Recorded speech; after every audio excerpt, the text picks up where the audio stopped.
So this is a brand new Weber Spirit 2 grill that we're going to assemble over the next few minutes, including tequila on the table.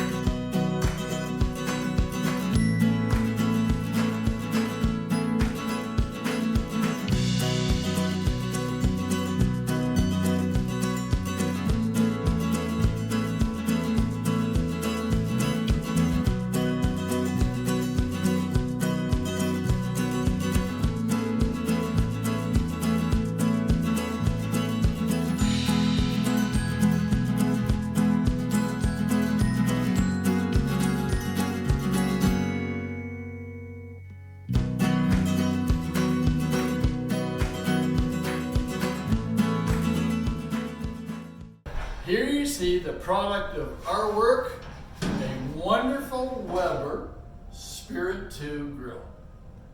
Cheers. Cheers. Okay, so here is the Weber Spirit 2 finished. We barbecued on it last night. Pretty happy with this barbecue. Yes, it's outside and it's covered in a little bit of rain and snow. Super nice grills, heavy cast iron, temperature gauge. The electric start fires up really good. I would definitely recommend this to anybody that's looking for a small family barbecue.